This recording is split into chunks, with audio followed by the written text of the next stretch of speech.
ఇవాళ విశ్వనాథ్ గారితో చేసిన సినిమాల గురించి మీకు కొన్ని విషయాలు చెప్తాను. ఆయనతో 2 సినిమాలు చేశాను. 2 గొప్పవే.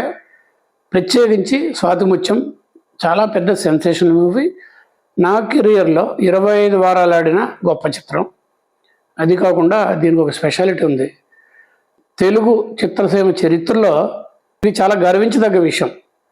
నాకు ఆస్కార్ అవార్డు వాళ్ళు ఆ టీం మొత్తానికి సర్టిఫికెట్లు పంపించారు. అది నాకు కూడా ఒకటి వచ్చింది.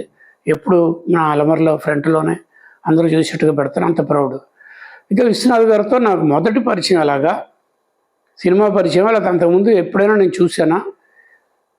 స్వాతిముత్యం చేయక ముందు విఎస్ఆర్ స్వామి గారి అసిస్టెంట్గా నేను సిరిసిరుము అనే సినిమాకి జయప్రద, చంద్రమోహన్, సత్యనారాయణ గారితో అవార్డు వినింగ్ మూవీ. మీకు తెలుసు జుమ్మంది నాదం, ఆ పాటకి సుశీల్ గారికి నేషనల్ అవార్డు రావడం ఇవన్నీ మీకు తెలుసు. అది కూడా మంచి హిట్.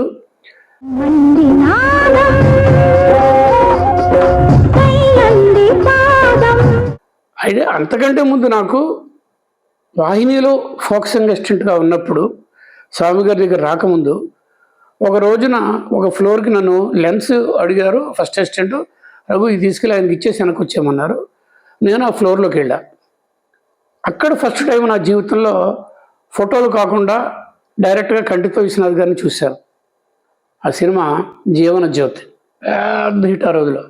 డివిఎస్ ప్రొడక్షన్స్, డివిఎస్ రాజు గారి ప్రొడ్యూసర్లు, కళా తపస్వి, దాదాసాహెబ్ ఫాల్కే అవార్డు విన్నారు. అప్పటికి ఇంకా ఇవ్వలేదు.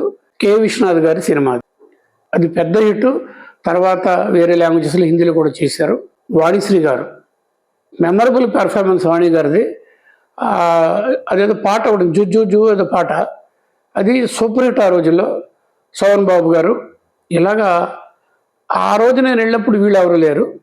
విశ్వనాథ్ గారిని ఎక్కడ చూశానంటే రాజ్బాబు, రమాప్రభ వీళ్ళిద్దరి మీద ఒక సీను, అదేదో ఫస్ట్ నైట్ సీన్లు ఆడుతారనమాట. రాజ్బాబు అంటే ఆ రోజున హీరోల కంటే ఎక్కువ సినిమాలు చేసి సంవత్సరాలు చేసి గొప్ప కమెడియన్. రాజ్బాబు కోసం సినిమాకి వెళ్తారనమాట. అంత ఎంటర్టైన్మెంట్. ఇప్పుడు బ్రహ్మానంద గారు ఎంతో, ఆ రోజుల్లో రాజ్బాబు గారు అంత అనమాట. ఆయనకిను రమాప్రభకి చిన్న కామెడీ సీను. ఆ అమ్మాయికి కొంచెం కన్ను వీక్, అమ్మాయి కనుగొడుతుంటుంది ఇలాగా. అది విశ్వనాథ్ గారు చెప్పేటప్పుడు నేను అక్కడ ఉన్నాను. ఆయన చెప్పే ఎంత చక్కగా చెప్తున్నారంటే ఆయనే చేసి ఇలా కొట్టాలి, ఈ డైలాగ్ దగ్గర, ఈ ఎక్స్ప్రెషన్ దగ్గర ఇలా కొట్టాలి. నిజానికి ఇది కన్ను కొట్టడం కాదు, నీకు ఇది ఉంది నరాల వీక్నెస్ వరకు.